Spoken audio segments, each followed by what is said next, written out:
What are you doing, Bruno? What are you doing? You annoying Lucky? Is he annoying you, Lucky? Huh? Come on up here now. Come on, Lucky. Sit down like a good old dog. I get it hard to leave them nowadays. I do. I get it hard to go down to the shop and get what I need and to leave them. But nowadays, you don't have to go to the shop. You can get it delivered all to your door. If you don't want to be seen or don't want to be about or don't, it's easier. It's easier to isolate now, and that can be good for you and bad for you. But let's get on with the next topic: the singers and writers that inspire you. Well, I'm going to tell you something. The ones that are in your life that God put before you are just as important as the Bob Dylans, the Willie Nelsons, and all the rest of them. They are. They're in a position to help you, and they will help you, and never forget what to do for you. Never forget, and always be grateful. A lot of people helped me over the years. I chased around a lot of people for years, you know, because I was always looking for a mentor. I soaked up everything I learned. I thought about songs all the time, and I thought about. I enjoyed myself as well. I enjoyed getting up and singing and entertaining and getting a good reaction of the crowd, and it's lovely when you go to a place and you get up and sing two or three songs, you get a good old reception, and you sit down and drink and you enjoy the music for the rest of the day, And that's dying now. That's what that Ballymahan Ramblers was all about. They had it figured out. They were literally an open mic. They used to get people up all the time, all night. They'd get people up, and they always had a full crowd. They won the hearts of the people because they gave people the opportunity to sing a couple of old songs. But they're gone now. They're gone now.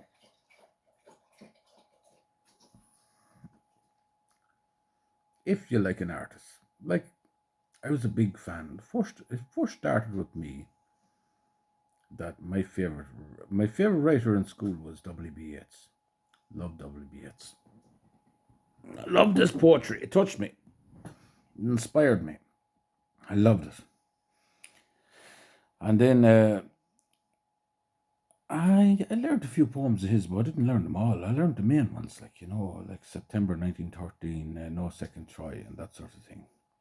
They touched me, because they showed me sometimes when you try to reach the unreachable, you can bring out a beauty in your lyrics. The second one that I loved was The Doors, Jim Morrison. Jim Morrison was an amazing writer. An amazing writer. You might not like what he had to say a lot of the time because he was a bit wild, but he's an amazing writer. And all he really wanted deep down was to be a poet and to be recognized as a poet. I read all about his life. That's what needs to be done if you want to understand. If someone inspires you and you want to understand them, read and listen. Listen to all their albums. What you do is you Google the whole lot, each album, and all the songs. They're there on YouTube. YouTube is a great source of information for studying because you have to become a scholar if you want to improve. That's it. You have to be a scholar. Even though nobody in the world knows about it and you won't be recognized for it or anything like that, you have to, if you want to understand what makes them tick, what inspired them, and who their influence was. So where was I? Yeah, then it became Bob Dylan. And I bought me harmonicas and I bought me brace and I did a few Bob Dylan gigs around. I did one at a marquee down in Limerick. We were all Bob Dylan fans and we all got up and sang Bob Dylan songs. I think we had a set each, and it was really good memories. And I still have a video of it, even though at the time I was hardly able to play guitar. Like, you know, I was banging it. I wasn't, my rhythm wasn't up to scratch at the time. But I adored Bob Dylan. I got all his albums. I ate up his music. I see people. God puts people on your path when you're on a path. I met a man over in Germany that had all Bob Dylan's albums, live shows, everything, and he copied them all for me.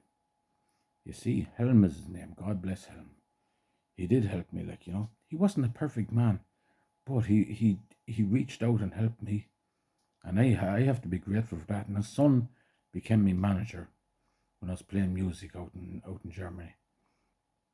But anyway, what did it teach me? Well, yes, what it comes down to is there is a possibility that you try to become like the artist that you admire, and you spend years singing their songs, and you forget your own mission. Your own mission is to be you, not to be anyone else. You know, but there is there is an importance in having inspirational teachers, and I consider all the artists that I'm fan of, I consider them my teachers, and all the people out there that taught me something that plays music or that I met through the years, I consider them all my teachers. And another thing, I'll talk about it in the next video. It's about how you can write someone back into your life, how you can write yourself inside doors.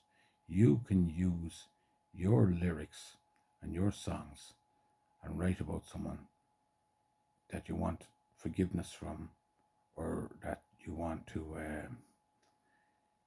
help you. There you go.